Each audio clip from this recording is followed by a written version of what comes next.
Hello and welcome back to Heads Will Roll Reforged. So, what are we going to do now? Well, my fatigue is good, time is not really too much of an issue. I'm going to go and speak to the Earl right now, see if he has anything to say. No, he doesn't. Okay.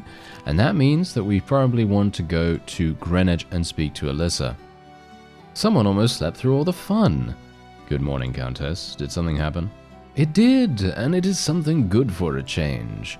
Last night, a group of bandits tried to loot an estate a few miles north of Dartford, but this time my men were ready. The attack was repelled, but what's more is that we managed to capture one of the bandits alive. Looks like we're in some serious luck. Luck? Are you serious? I actually anticipated their attack on several occasions, including that one. Once you've made sure that Dartford is safe, I was able to redeploy its guards and have them set ambushes at strategic points. Thus, it's not thanks to luck, but rather thanks to my genius. Well, a little bit thanks to you as well. Now let's talk about our new prisoner. He, as it turns out, is not much of a talker. Since you're here, I suggest you do a little bit of persuasion. I have no doubt that you'll make him sing like a nightingale. You want me to torture him? No, I want you to have a friendly chat with him. Of course I want you to torture him. How else are we supposed to extract any information out of him? These filthy yokels with a mixture of mud and ale for blood dare to raise their filthy hands against us? Us, the nobility. This is unheard of and has to be stopped. Last night they showed up at the estate of Baron Warwick, but tomorrow could easily be my home, or yours, or a home of anyone among us. I'm not sure why among us was in bold there. These bastards and everyone who supports them must be reminded of their place. Honestly, I am surprised this even needs explaining. Do whatever you want with him. Drown him in his own blood if you have to, but make him talk. Alright, let's agree. He'll tell me everything he knows. There we go. Virtue reduced by 15, which is fine because we do have 62 virtue. And the fact was we had a bit of an issue. I actually may think right now, and I'm gonna be very, very plainly clear here. I think I may have already messed up the king's route, trying to become the king. That is, so in essence, if I have messed it up, what I'm gonna do instead is I will attempt to complete the noble route with Prince Edward and the Earl, because we've done the noble route before with Count Canterbury. We've done that, but we have never done the other route. So if I do fail to, or if I have failed, shall we say, to put myself on the right path, then I'm just going to do the other one, which we haven't done before either. So that's pretty cool.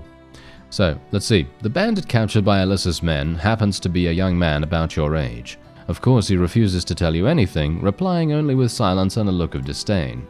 When you offer him a final chance to spill the beans the easy way, he grins and assures you that his comrades will surely seek revenge against you, the Countess, and each of her associates. Cursing you and your children, he laughs provocatively. You laugh as well, while pulling out a knife. 15 minutes later, his mocking confidence is all but gone. You have seen and inflicted enough wounds and mutilations on the battlefield, enough to understand the human body well. But to know what should be done to it to keep a man suffering, an inch of death.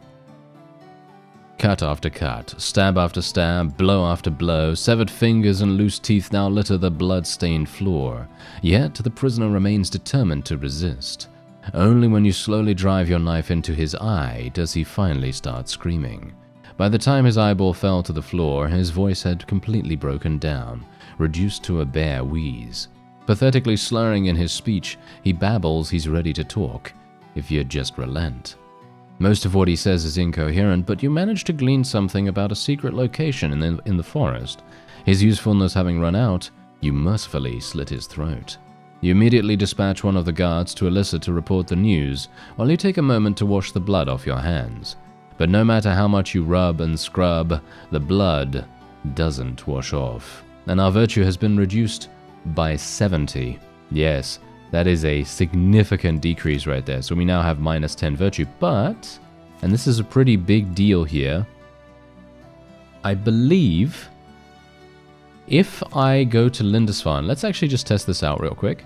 Yes, you can indeed go to Indulgence and you can say that you want to buy some virtue for 150 florins. So if I want to do this, we can do this immediately and now I can have 40 virtue straight away. Which is obviously pretty cool, right? That is a pretty cool way of gaining some virtue. Obviously, for me right now, I don't actually think I need virtue just yet. I could be wrong about that. I think all intents and purposes, if I have already failed this, the reason why I failed is because I didn't have 70 virtue to be able to get the Sword of Justice initially when going to Lindisfarne. So basically what you would need to do in that case is you would, as someone actually mentioned as well, and it's something that we have done in the past, in the previous series. I did do this, I think at least one time, where you're supposed to complete every single quest up until the the chapter ending, basically, and that would give you enough, should we say, reputation with the Earl to get you into the noble route without having to kill Desroches.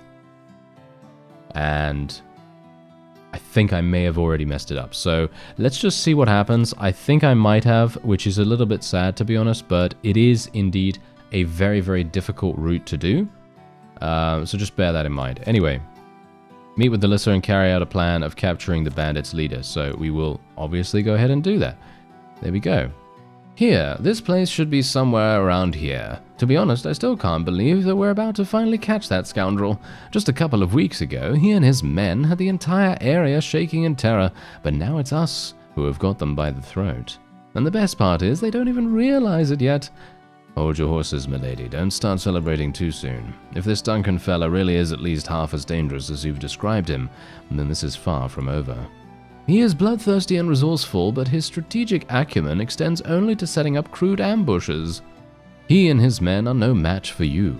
My people are ready to march, and await only your command. Go and put an end to this story. I will pray for you. The intel gleaned from the captive, further clarified by Alyssa, proves remarkably precise. Your squad finds the bandits' hideout within hours of scouring the area. The camp, bustling with activities, is well equipped and adequately hidden, perfect for a long and cozy stay. The bandits who have taken refuge here seem to have settled in comfortably. The breeze carries with it soft strains of melodies, as well as the tantalizing aroma of sizzling meat. There aren't any real guards around either, just a couple of groggy goons making the rounds along the camp's perimeter, whom Alyssa's men swiftly dispatch with crossbow shots. Catching the enemies completely by surprise, you win the battle before it really has a chance to begin. Seeing that those few who try to fight are executed on sight, the majority of the bandits prefer to surrender. Among them, you find Duncan. Alyssa's men who are under your command have suffered a lot from Duncan and his friends in recent months, and now they are clearly eager to get some revenge. Torturing him to death is hardly on their minds, as he is too big of a prize to lose just like that, but he definitely won't be in this good of a shape once they're done with him. They will make him pay an arm and a leg, maybe even literally. Okay, so we're going to probably,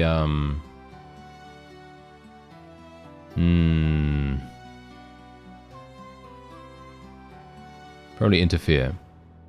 This little payback, however, is not something you intend to allow to happen. Be it because of chivalry, morals, or something else, you stop Alyssa's men from torturing Duncan. They obviously aren't happy about it, but still follow your orders, paying respect to the chain of command.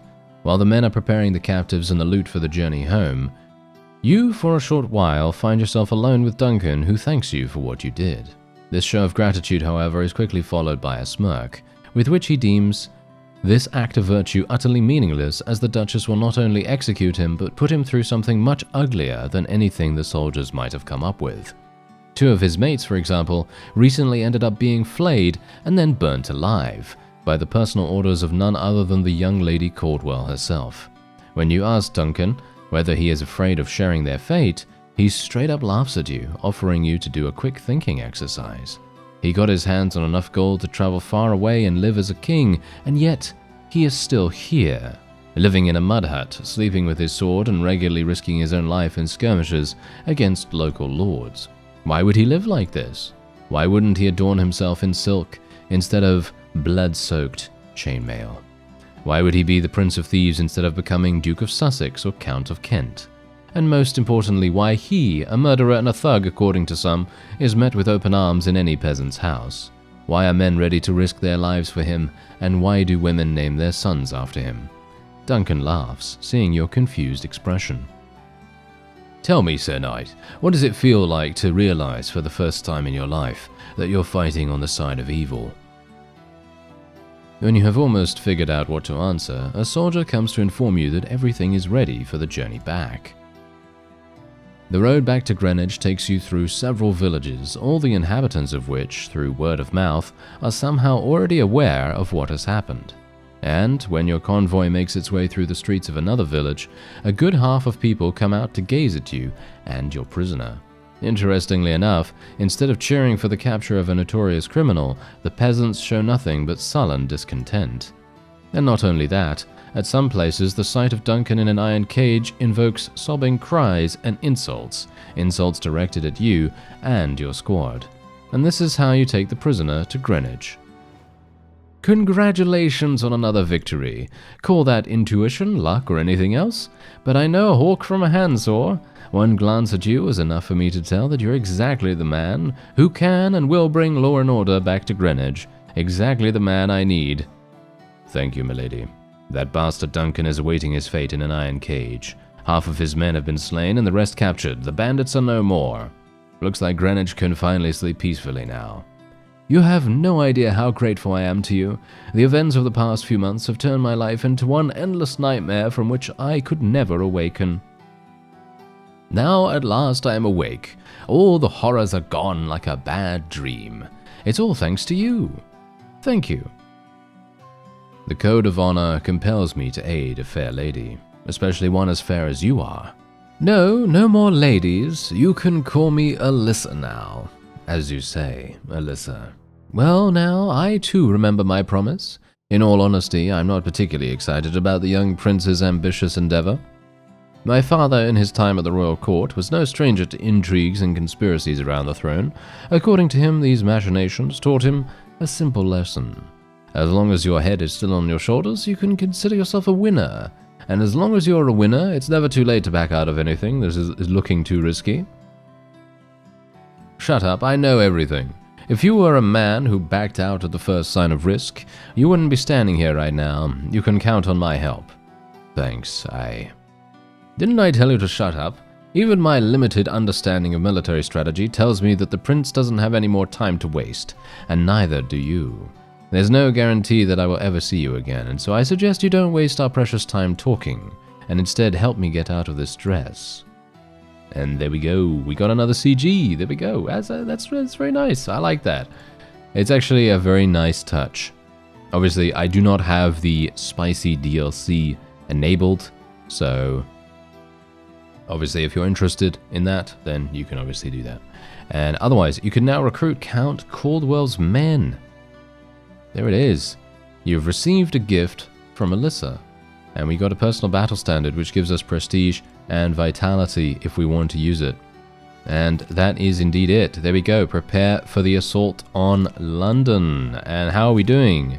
Okay, so my virtue is now at 100. I have 149 prestige, 85 with both soldiers and the Earl, and we have a huge amount of time remaining. Now, I'm actually a little bit worried about this. Do I need to speak to the Earl? It's all done. Alyssa will convince her father to support our cause. And now that the bandits are completely gone, we can fully count on all the resources the Caldwells have, which is quite a lot. That's good news, and very timely, I must say.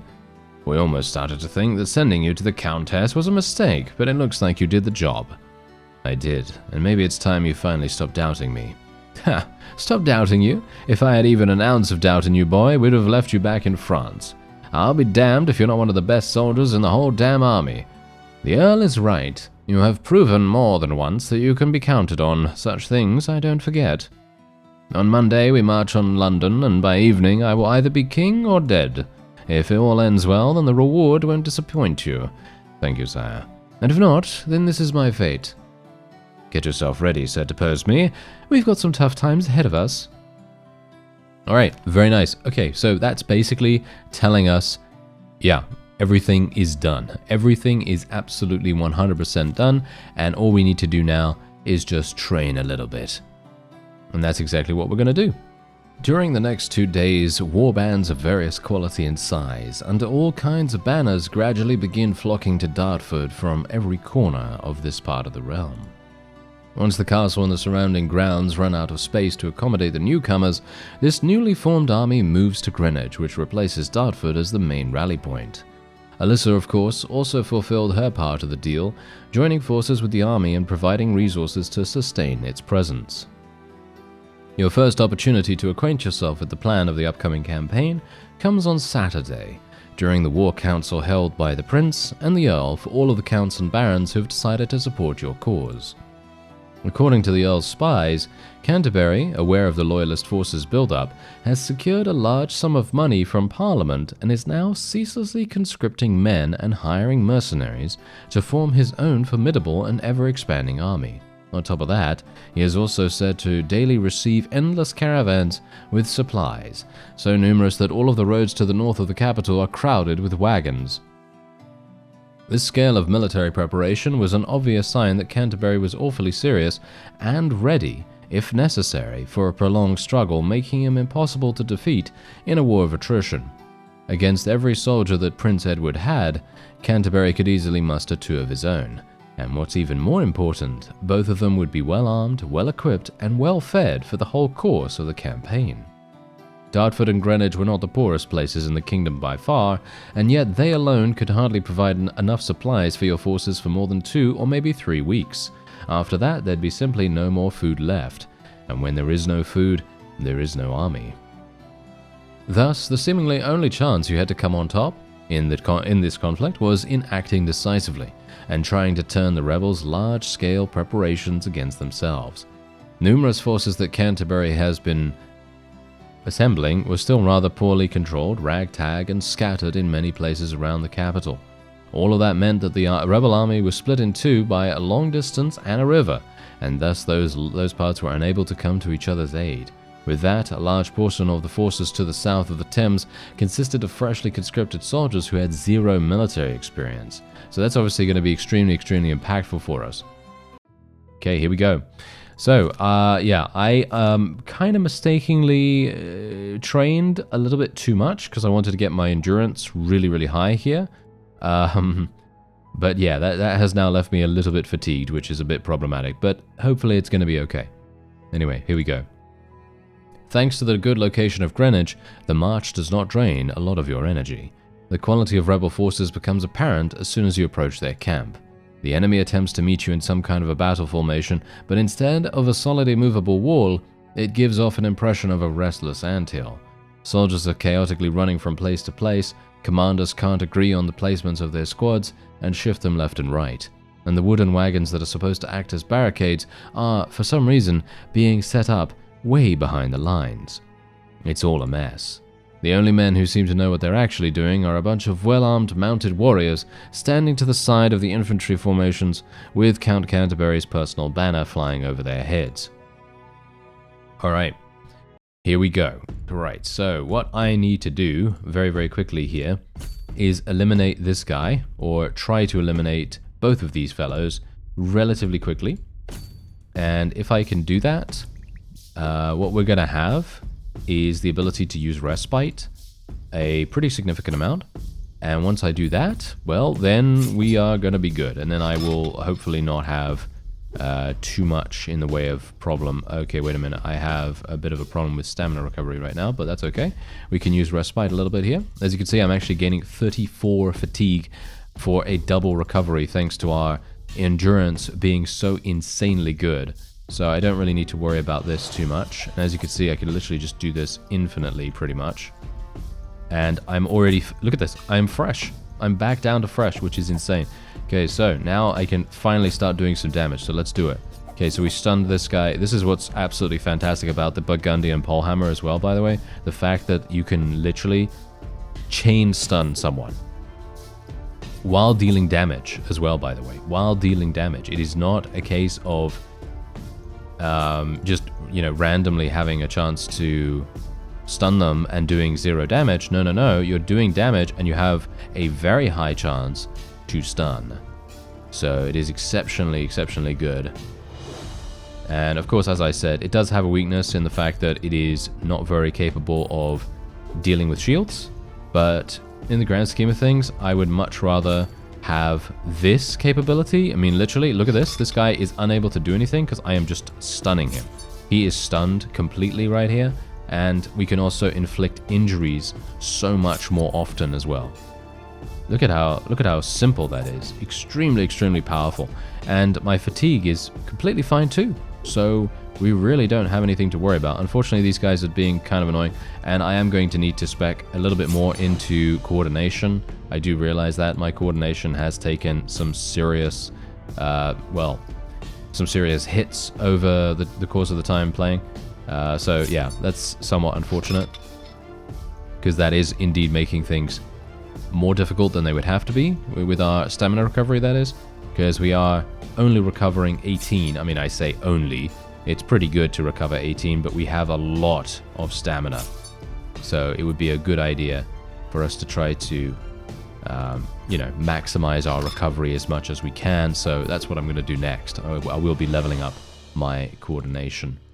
And that in turn is obviously going to level up our agility. And our agility is then going to be even more powerful to give us even more dodge chance and great things like that. So I'm very much looking forward to it. And as you can see, we are just absolutely slaughtering every single enemy that comes to us right now. And we don't even need to worry because, as I say, we can stun them super, super nice and easily. My armor is protecting me really nicely as well. I don't really need to worry about it. And look at that. Instant kills all over, across the board right here. Really, really nice.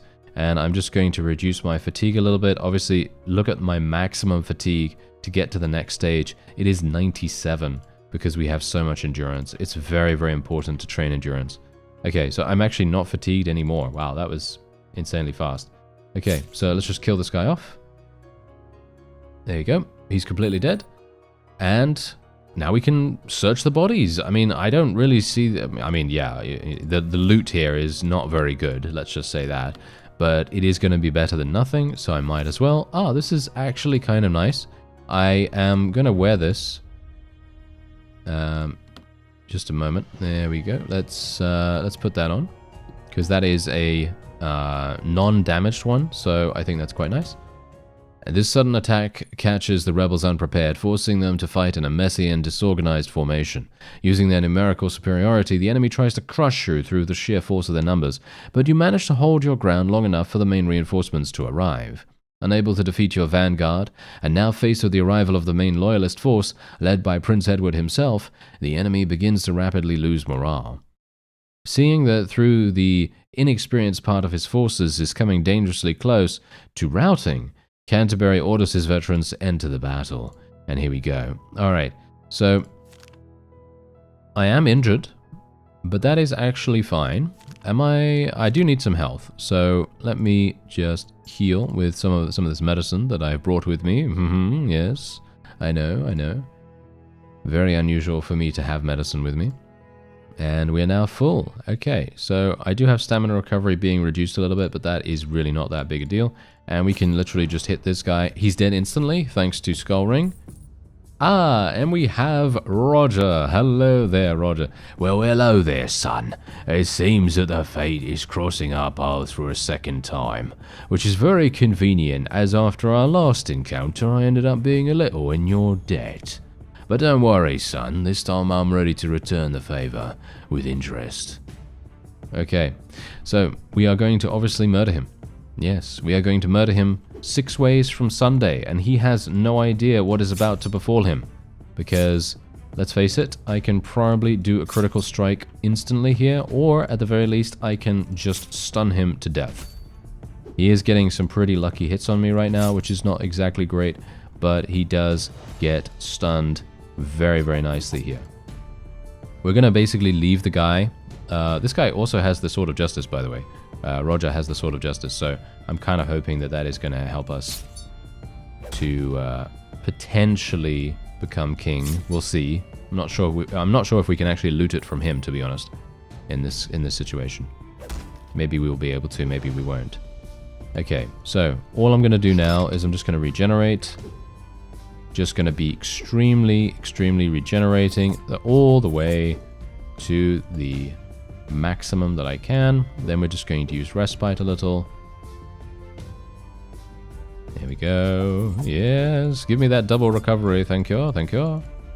And there we have it. Okay, so we are basically back down to 0, which is wonderful. That guy in the back is completely and utterly exhausted, which is wonderful. That means that he literally can't do anything to us, and I can just kill every other opponent that appears, or we could try to at the very least. Generally, it's a better idea to leave the front guy alive, by the way, and to kill the back one, because the back one is usually going to be a bit of a weaker enemy than the front, but obviously I'm not entirely sure if they're going to spawn the same kind of unit, so you know, take that advice with a little bit of a grain of salt, shall we say. You know, just take you know, a little bit of caution there, because I don't know whether they're going to spawn a whole bunch of these Canterbury's mercenaries in the front, because I don't think so.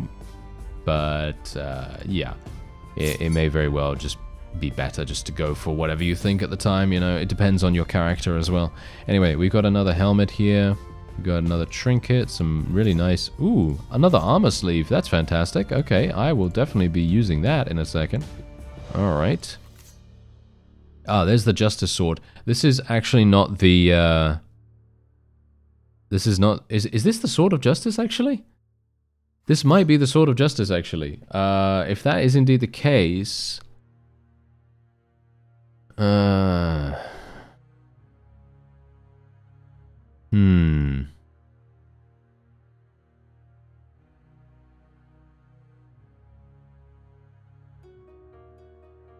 Yeah, I'm not sure. I'm not actually sure what to do.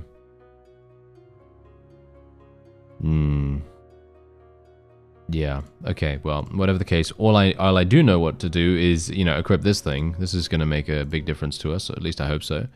And there we go. They fight ferociously, and at a certain point, it almost seems like they can turn the tide of battle by themselves, but there are too few of them to fully stifle the advance of the prince's forces. Once Roger falls, the fate of the battle even, is pretty much decided. The veterans are ready to continue the battle and fight to the death, but at this point, all their confidence and efforts cannot change a thing, as the inexperienced soldiers have already begun a disorganized retreat that is more resembling a chaotic rout. Soon, the whole enemy formation is collapsing. Alright.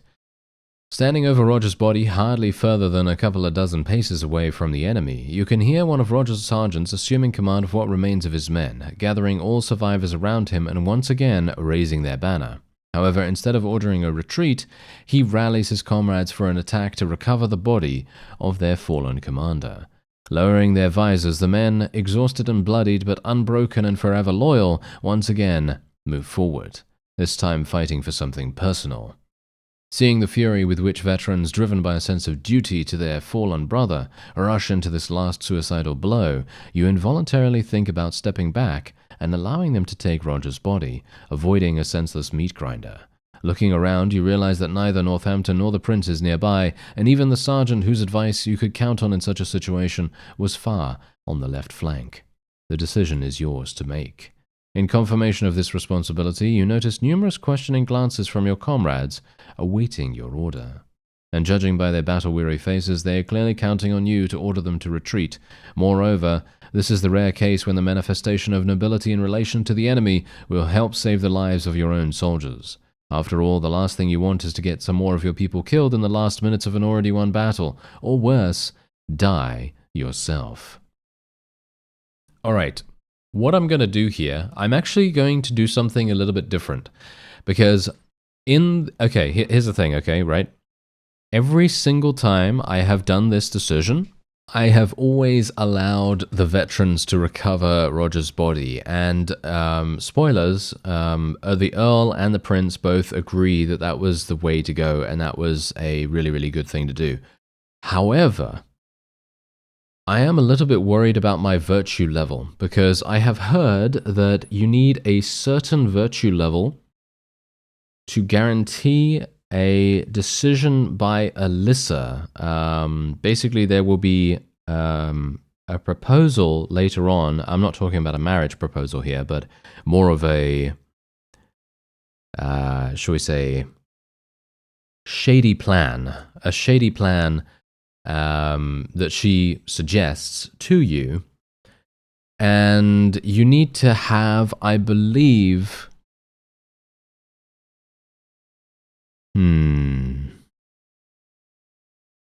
I think you need to have lower virtue. So I'm going to fight this time. But today, displaying generosity and nobility is not in your plans, and you give your people who are barely standing from fatigue the order to stand to the death. Alright, here we go. Let's do this. This is going to be maybe a little bit problematic. I'm not sure if we're even going to be able to do this, but let's try our best, shall we? Okay, so all I really need to do is I need to hit him with a critical. Well, actually, it doesn't even really matter. It seems like he's just absolutely dead instantaneously. That's very, very nice.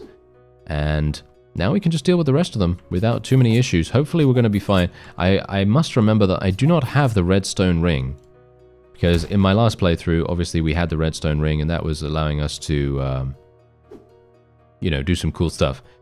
Heal ourselves over time and everything. That was really, really nice. And let me see if I can actually do something here. Let's just try to get this guy dead. There we are. There are so many of them. There are so many of them coming our way right here. No, we're gonna continue fighting. We are of course going to continue fighting. And I don't have enough stamina to continue here, but that's okay. That's fine. We're just gonna continue recovering. And our ring is doing an absolutely fantastic job. No, we're gonna continue. There we go. There's just one more, and we should be able to kill him in one fell swoop. No, almost. As you can see, the stun mechanic of this weapon is just crazy good. It is reducing our damage taken by such a dramatic amount. Anyway, in a hard-fought battle, you stop a suicidal charge of Canterbury veterans, killing them one by one. Already being surrounded, the last few people still continue to fight to the last drop of blood and die with weapons in their hands. However, they carry a lot of your comrades with them away to the next world, thoroughly thinning the ranks of the best fighters of the army gathered by the prince. Standing in the middle of a field littered with chopped and mutilated bodies, you estimate the ratio of losses, and you feel uneasy. You paid with the lives of at least 5 of the prince's soldiers for each Canterbury veteran you killed. The alignment is just a little bit not in your favor. The battle seems to be over. Alright, so we'll take some stuff, obviously. So, unfortunate for me that apparently that was pretty bad. However, we don't really need to worry about it too much, in my opinion. I think we don't need to worry about it too much. I think we'll be okay. Okay, a captivating sight, and let's actually just see what he's going to say here. Okay.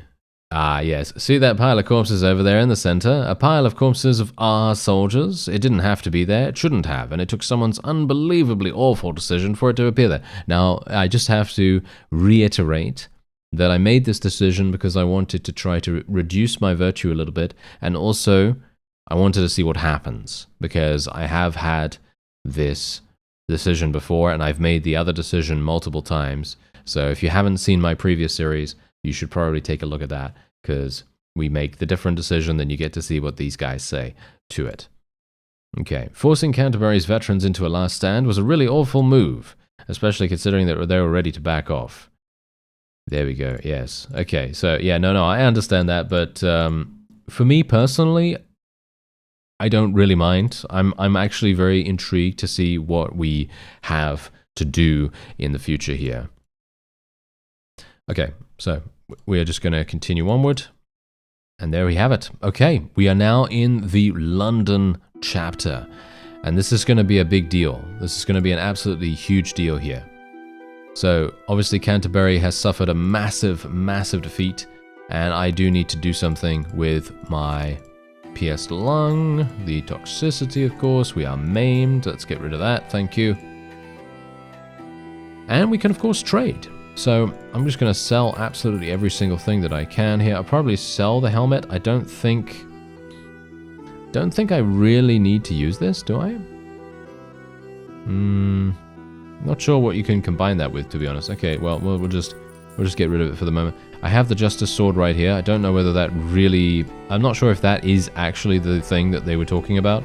You can't use this in crafting, unfortunately, either, so I guess I will get rid of it. You can use this, though, which might be cool.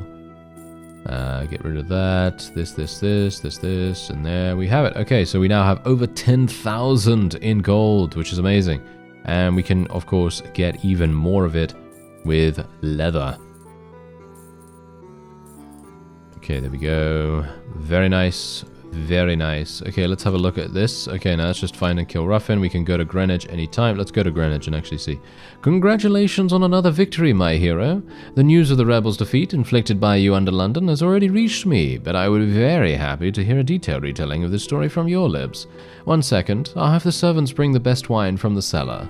A triumph of such magnitude should be celebrated with something special.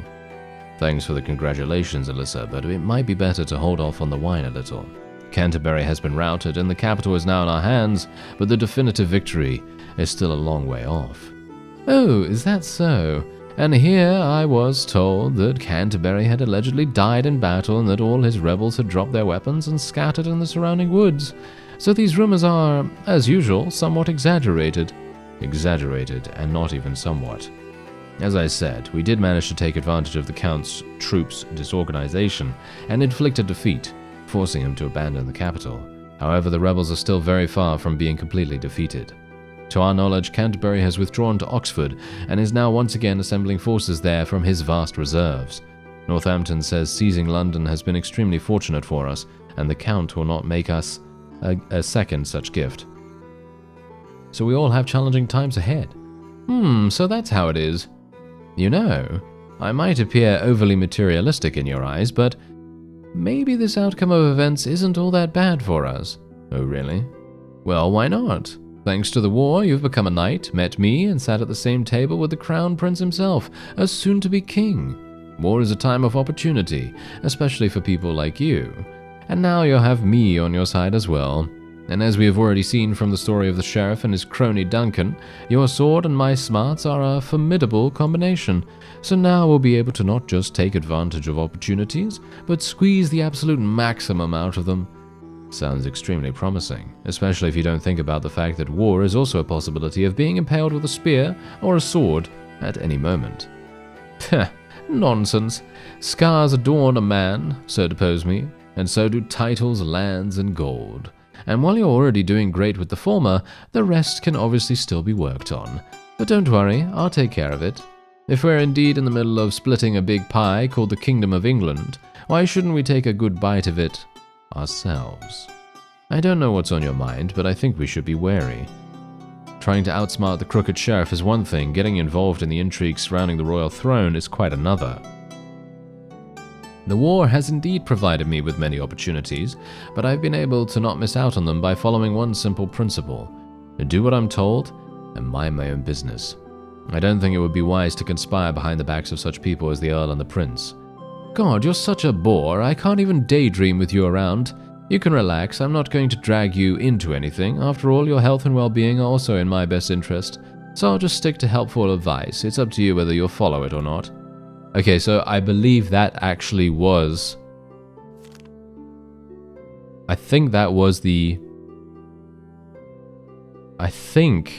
maybe that was the time where she was going to suggest. Yeah, I think I might have made a mistake. Yeah, I think I might have made a mistake. Yes. Okay. Maybe that was the conversation. I don't know whether it is, but I'm pretty sure it was. So, unfortunate for me, but that looks to be it for the king route, but we can still complete the nobility route, which we haven't done before, which is to remain loyal to Prince Edward and the Earl. A messenger brings you urgent news from the Earl. The rebels have made a move towards Windsor, a small town near the capital. Northampton wants you to head there right away and prevent Canterbury's men from capturing the town. Okay, here we go. How do you like the royal residence? Ah, yes, it definitely beats Cambrai, that's for sure. Okay, so, yeah, okay, well, we are going to obviously go over there and help him out. And, well, we need to just do a little bit of something here by using the bathhouse. And then we are immediately going to go to Windsor. As you hasten towards Windsor, you keep bumping into disordered, battered bands of loyalists fleeing from the carnage. Many of them are wounded, and their morale appears to be virtually non-existent. Yeah, don't interfere, I guess. Seeing the miserable state of the retreating soldiers, you decide not to waste your time with them and instead press onward towards Windsor. As you approach it, you are met with a discouraging sight. The entire town has fallen into enemy hands. Oh, really? Already? Ah, it's a small contingent. It becomes clear that the force defending Windsor may indeed be quite limited in size. Weighing the possible courses of action, you conclude that your best option is to assault its walls. This idea, however, fills you with memories of a particular event by the name of the Siege of Cambrai. Yes, we're going to assault it instantaneously. Okay, here we go. I am very, very ready. One of the bolts hits you. That's fine. I don't mind about that, but look at this. My coordination being at 21 apparently was enough, even though I was actually starting to train it, which is quite funny. Alright, let's do this. Okay, so we got this guy. This is Goliath. So Goliath is an extremely difficult character to eliminate. Normally. But for me, he's actually not too bad. From my perspective. Because all I'm going to do is I am just going to attack his face over and over again. That's all I'm going to do. I'm just going to attack his face, okay? And you're going to see just how powerful we can be. And this is going to be quite funny if it actually works. Sometime. Can it actually just work, please? Yeah. You can kind of tell that I'm waiting for a critical strike, right? Yeah. Unfortunate for me that we're not really having a good time with it. But yeah, I guess it's all right. I guess it doesn't really matter too much. Okay, so this guy, he's going to try to hit me. Of course, he's going to hit me for a pretty significant amount. And he does have that massive flail, which is extremely, extremely impactful, but it's fine. He's stunned once again, and I can now finish him off with one last smite. And, oh, he's at 2 HP. All right. Well, I think there is a, isn't there a round limit? I think there's a round limit, so I think I need to kill him pretty quickly. From what I remember, so I think I'm just going to take him out. I could be wrong about this, by the way, because I don't really remember. It's been a long time since I've played this, so just bear that in mind. Okay, so now I'm just going to do this the old-fashioned way, and we're just going to try to eliminate every single enemy that we have here. This is going to be maybe somewhat difficult. Maybe I should have left Goliath alive.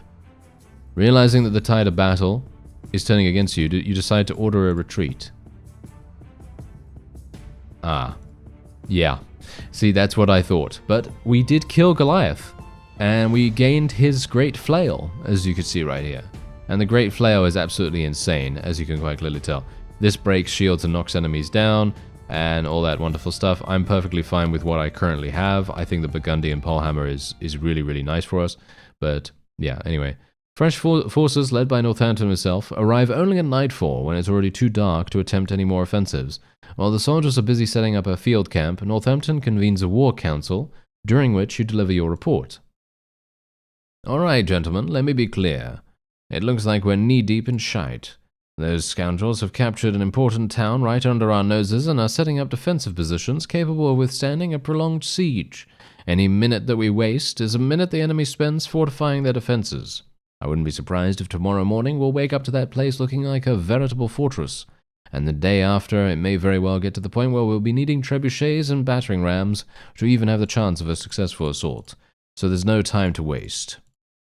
Alright, so we're going to obviously do this, and we are hopefully going to be able to do this indeed. And yeah, I am actually having the Sword of Justice in your possession allows you to attract additional forces to your side. A warband of 30 warriors arrived at Windsor. You see, we did actually find the Sword of Justice when we slew Roger. So that has obviously helped us a great deal. So if I go retake Windsor from the rebels, that's what I have to do. Yep. Ordered you to coordinate the siege and the following assault on Windsor. The city is well protected and is very unlikely to be captured by a small force. The strategy that has been proposed by the Earl suggests multiple attacks that would gradually drain the defenders' resources. Assault the city, deal some damage to the enemy, and then retreat to regain your strength and repeat the attack once you're ready. Surrounded by the Allies' forces, the city is cut off from any supplies, and thus the defenders will not be able to replenish any losses inflicted on them. Okay. You can either attack the city together with your squad, personally leading the charge and subjecting yourself to risk, or gather militia and then order it to assault the city while you stay in safety.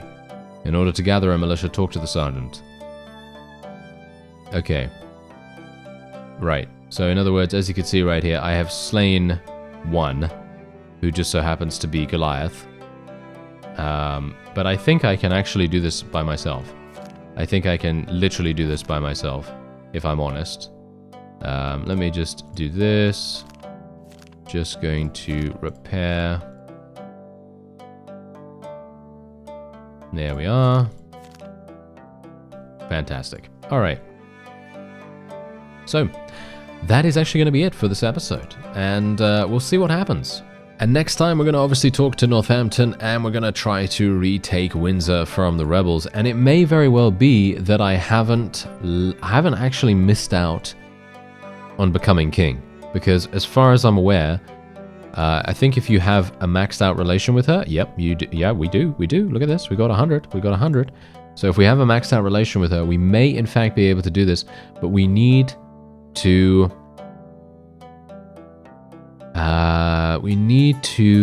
have a low virtue level, at least as far as I can tell.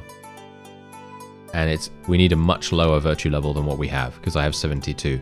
I think I need something that's much lower than that, so it's maybe a little bit problematic. Anyway, I thank you very much for watching, and I'll see you next time.